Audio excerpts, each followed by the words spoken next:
autre émotion maintenant, la peur. La peur, parfois, ça nous paralyse. La peur, ça nous prend aux tripes. La peur, c'est vraiment une émotion qui n'est agréable pour personne. Donc, comment est-ce qu'on peut arriver à dompter la peur? Eh bien, il n'y a pas de secret. Pour dompter la peur, déjà, il faut définir sa peur. Il faut savoir de quoi exactement nous avons peur. Et on va faire tout un petit travail, puisque souvent, on a l'impression d'avoir peur de quelque chose, mais en fait, quand on creuse, c'est de quelque chose d'autre dont on a peur. Donc, c'est compliqué d'arriver à régler cette première peur, puisqu'en fait, il faudrait qu'on règle celle qui vient bien en amont, bien avant. Donc, j'ai peur. Donc, il faut que j'arrive à trouver ce dont j'ai peur et je vais noter, là encore, ce dont j'ai peur. De quoi ai-je peur? J'ai peur de ne pas arriver à répondre à l'exercice de la colle de maths. Vous voyez que tous mes exemples sont avec les maths, c'était ma peur personnelle. Donc je vous donne mes propres exemples, je ne vais pas inventer des exemples artificiels. Donc de quoi ai-je peur? Très bien, donc j'ai peur de cette colle de maths. Mais au fond, pourquoi est-ce que j'ai peur de cette colle de maths? J'ai peur de bloquer devant le prof, d'être toute seule au tableau comme ça et de ne pas savoir comment avancer. Ah. Mais pourquoi j'ai peur de bloquer? Là, je peux avoir un petit ange qui peut me dire oui, si tu bloques, au contraire, tu vois exactement le point que tu ne maîtrises pas, que tu ne connais pas, donc ça va t'aider à progresser puisque la prochaine fois, tu vas y arriver. Ah non, mais en fait, j'ai peur que le prof pense que je suis nulle et que je n'ai pas ma place ici. Ah. Donc en fait, c'est un problème de légitimité. Tu as peur de ne pas être légitime d'être en classe préparatoire. Et pourquoi est-ce que tu as peur qu'il se rende compte que tu n'as pas ta place ici? Parce que peut-être que j'ai peur qu'il ne me garde pas en deuxième année, par exemple. Ah. Donc en fait, je passe d'une peur triviale, j'ai peur de cette colle de maths, et plus je vais creuser en posant pourquoi, plus je vais arriver à ma peur initiale qui est j'ai peur qu'on ne me laisse pas aller en deuxième année parce que le prof va juger que je n'ai pas le niveau et que je n'ai rien à faire ici. Donc ça va être beaucoup plus facile pour moi d'arriver à dompter ma peur maintenant que je sais que c'est celle-là qui est la vraie plutôt que celle-ci. Ensuite, une fois que j'ai vu quel était le vrai problème, plutôt que d'essayer de fermer les portes sur ce problème, de mettre le couvercle sur ce problème, là encore, eh ben, je vais faire exactement l'inverse.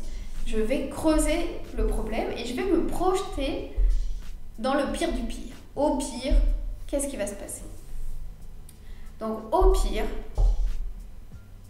à la fin de l'année, le prof de maths dit que je n'ai rien à faire ici et que je ne peux pas faire une deuxième année. Donc, dans le pire du pire, qu'est-ce que je fais? Donc là, ça peut être utile. Alors évidemment, il ne faut pas passer toutes ces heures qui devraient être consacrées à travailler et à aller de l'avant, à s'auto-inspecter et à creuser avec délectation ses peurs et le pire du pire, parce que c'est du virtuel. Mais une fois de temps en temps, quand on voit qu'on a des peurs qui sont paralysantes et qui nous empêchent d'avancer, ça vaut peut-être le coup d'essayer de se mettre dans cette situation. C'est ce que recommandent beaucoup de personnes en développement personnel. Quand on a peur de quelque chose, il faut au contraire regarder cette peur et après se projeter dans cette situation. Autre exemple. J'ai peur de perdre mon travail. Si je perds mon travail, qu'est-ce que je vais faire? Bon, si je perds mon travail, je pourrais toujours essayer d'aller voir mon voisin, peut-être que dans l'entreprise d'à côté, ils embauchent. Et en fait, tu vas voir qu'à partir du moment où tu vas te mettre dans une situation fermée, une situation de problème, et qu'est-ce que je vais faire là, quand je vais être face à mon problème, tout de suite, tu vas avoir plein d'autres idées qui vont jaillir pour venir t'apporter une solution. Et tu vas voir petit à petit que plus tu regardes, plus plus tu vas trouver qu'il y aura des solutions. Oui, mais par exemple, comment faire si j'ai plus de travail, je vais mourir de faim. Alors après, tu regardes un peu davantage. Pourquoi tu as l'idée de plus de travail, mourir de faim? Et après, tu vas aller te dire, oui, mais parce que j'aurai plus que X euros par mois pour manger. Et Tim Ferriss, dans son livre, recommande justement de temps en temps, quand on a des peurs paralysantes qui nous empêchent de passer à l'action et nous empêchent de réussir, parfois de se mettre en situation. Donc lui, il avait peur que sa société coule, puisqu'il avait peur de ne plus avoir d'argent et peur de ne plus arriver à vivre. Et bien ce qu'il a fait, c'est que volontairement, pendant une semaine ou 15 jours, il s'est alloué un budget minimal pour voir s'il arrivait à se nourrir avec ce budget. Au bout de 15 jours, il a vu que, comme l'être humain est très adaptable, il arrivait à trouver d'autres manières de faire ses courses, d'autres manières de s'en sortir, et que finalement, même si ça n'était pas agréable, c'était bien moins pire que tout ce qu'il avait imaginé avant.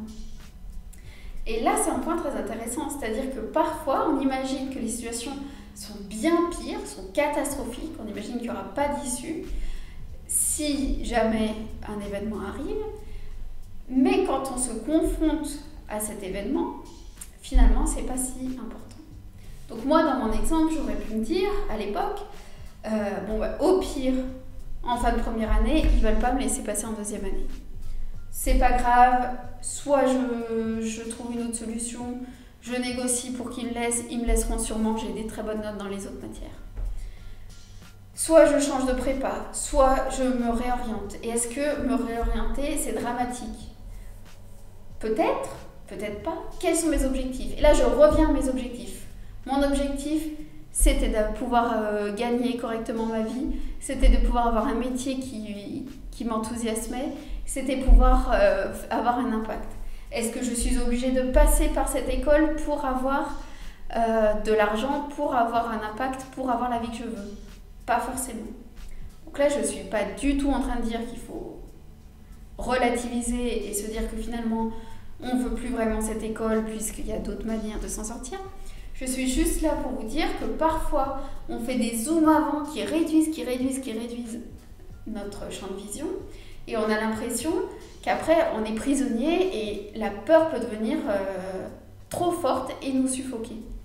Et que parfois, justement, quand on fait un zoom arrière, qu'on voit les choses avec un peu plus de contexte, qu'on voit les gens autour de nous qui vivent et qui vivent plutôt bien, les gens dans la rue qui vivent et qui vivent plutôt bien et ils ne sont pas en prépa eux. Eh bien, on peut arriver à retrouver un sens du réel et à faire diminuer ses peurs. La peur, il ne faut pas oublier que c'est souvent une peur devant des résultats inconnus, devant les incertitudes que nous propose la vie. Mais la vie, si on réfléchit bien, la vie n'est jamais toute tracée, donc la vie est une grande incertitude. Donc la peur est inhérente et il ne faut pas attendre d'arriver dans un moment de sa vie où on n'aura plus peur. Il vaut mieux apprendre à dompter cette peur, à la dominer et à trouver comment l'atténuer, justement en la définissant bien, en allant chercher la racine de la peur, bien au fond, en allant gratter dans la terre pour trouver quelle est la racine de cette peur, et en faisant ce petit jeu de au pire du pire, qu'est-ce qui se passe? Une dernière petite pensée inspirante pour la route.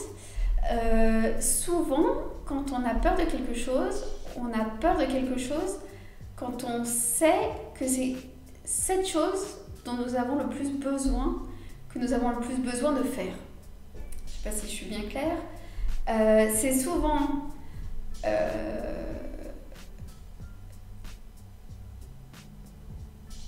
ce qui peut changer notre vie, l'événement le plus important, ce qu'on sait qu'on doit faire, qu'on ne peut pas éviter, il faut vraiment qu'on passe par cette étape qui nous fait le plus peur. Donc la peur, ça peut être aussi un signal parce qu'on est au cœur du problème, on est au cœur des choses qui vont nous permettre de changer le plus facilement et le plus rapidement notre vie. Donc là aussi, de la même manière que sur le stress, je te propose un point de vue positif sur le stress, je te propose d'adopter un point de vue positif sur la peur. La peur est une chance puisque c'est un gros panneau indicateur qui clignote, qui va t'indiquer ce qu'il faut que tu fasses en priorité, puisque c'est les éléments les plus importants. Généralement, on a peur de passer un coup de fil, on a peur de se lancer, et plus la peur est intense, c'est plus l'événement à faire en fait est vital et important pour nous.